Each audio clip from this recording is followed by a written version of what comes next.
Okay, you're ready to go.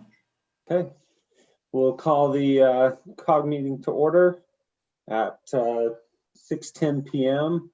on March 4th, 2021. Do we have any public comments sent in? No, we do not. Okay, perfect. Then we'll move on to action item 3, the February 4th, 2021 meeting minutes. I'll entertain a motion. This is Mayor Anderson. I move that we approve the February 4th, 2021 meeting minutes. I'll second that. This is Julie Fulmer. I have a first from Mayor Anderson, and a second from Mayor Fulmer. All in favor? Aye. Aye. Any opposed? Motion carries unanimously. Item 4, nominate a new member to the UTA Community Advisory Committee. Great. So just a brief reminder, this agenda item was on our February 4th meeting and it was tabled until today. UTA has asked COG to nominate a community advisory committee member. And just a refresher, this committee represents our transit area and they provide UTA with feedback and community perspectives in order to guide UTA's priorities, plans, and decisions. They are seeking an enthusiastic community member that represents this area. We have sent out several emails asking for nominations, and we did receive a nomination. Ezra Nair, he is a Utah County Senior Policy Advisor. He is a regular user of transit. He's a resident of Vineyard. He represents the young married professional age group, and he has a great knowledge of government and community engagement.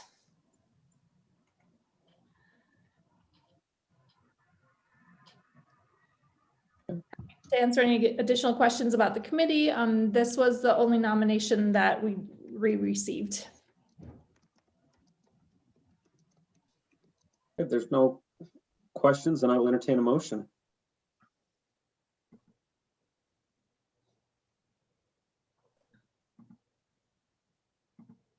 Well, this is Mayor Anderson. I move that the Utah County Council of Governments, oh, it disappeared. There it goes. The Utah County Council of Governments nominate Ezra Nair to serve as a member of the UTA Community Advisory Committee. I have a first from Mayor Anderson.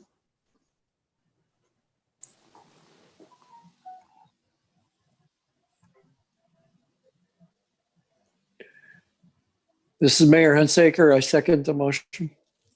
I have a second from Mayor Hunsaker. Is there any further discussion? No, all in favor? Aye. Aye. Aye. Any opposed? Okay, motion carries. Okay, we've got the review and discuss COG bylaws. Okay, so in your packets, we did send out some draft bylaws, and this is just a starting point. We can completely reorganize this and edit it. We don't have to pass these tonight, but I would love to get your feedback to get us to a point that we're comfortable moving forward with some bylaws. The initial draft that was first sent out did have 2 minor errors, which have been fixed on the screen. One was the quorum. The actual text did not line up with the digit. So a quorum, if you all chose that a quorum is half plus 1, it would be 14 members for a quorum. And so that's been corrected. And then we did use a example from an MPO. And so there was just some language that was left in there and that's been taken out. I have highlighted a couple of items that I felt like deserved some deeper discussion, which would be the purpose and general responsibilities of COG. Right now, we just have promote public participation in decision-making processes through public outreach held pursuant to state and federal guidelines. This is just a starting point, and I would love to open it up on what the purpose and general responsibilities of COG are.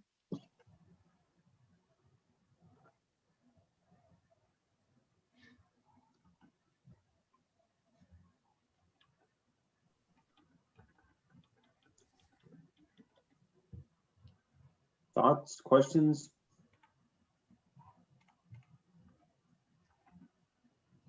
Andrew, I think you put us all down for the whole night. That's my superpower. Okay, I did not have any questions. I'm fine with, I think it was really brief and I appreciate that. Short and to the point. Okay. So does everyone feel that this statement right here sums up, COG is general, as I've been attending these for the past approximately 1.5 to 2 years. You do cover a wide variety of issues. Do you feel like this sentence sums up the responsibilities of COG?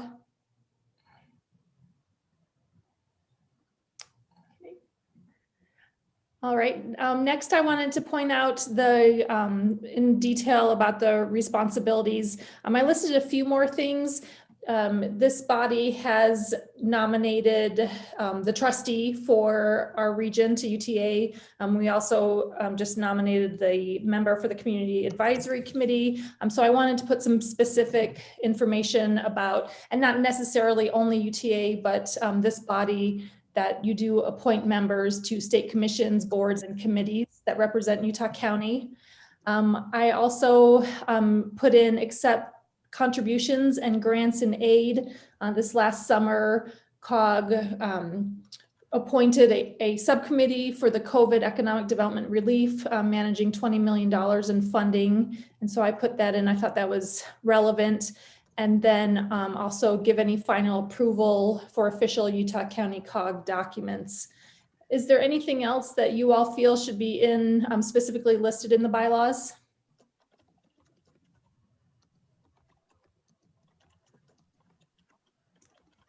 All right, and those were the only two that I specifically pointed out. The quorum, as I mentioned, there are 27 voting members of COG. So that's the 3 county commissioners and all the mayors of the jurisdictions within Utah County. And so 14 would be 50% plus 1.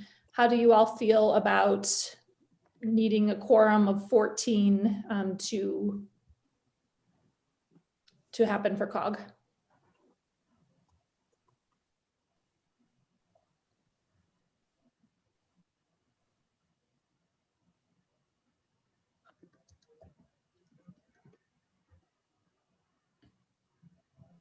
Okay, I see a couple thumbs up coming up on the screen. All right. And then let's see. So officers, we for the draft identified the chair and vice chair who we've already elected for 2021. And then the rest is just pretty general. It does have addresses briefly conflict of interest, just stating that you need to state the conflict of interest. It does have the ability for this committee to set up subcommittees and advisory committees. Again, that happened last summer. And then it does have some guidelines for amending the bylaws, the process that needs to happen to amend the bylaws. So I'd be happy to take any feedback, and then it's up to you all if you want to have more time to review this draft or if you all are ready to approve the bylaws.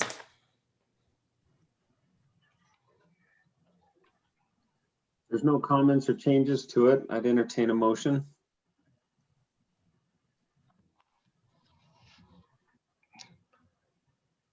I move that we adopt the bylaws as provided to us by MAG staff, and we recognize that it can be amended from time to time. Okay, I have a first from Mayor Mann. Mayor I'll second it. Westmoreland, I'll second. I have a second from Mayor Westmoreland. All in favor? Aye. Aye. Any opposed? Motion carries unanimously. We have the legislative updates discussion for COG members. Anything to bring to the group? From my point, it was covered in the Okay. previous meeting, so Perfect. Okay, our next meeting is tentatively scheduled for April 1st, 2021. And with that, we will end this meeting. Okay, Thank you. thanks.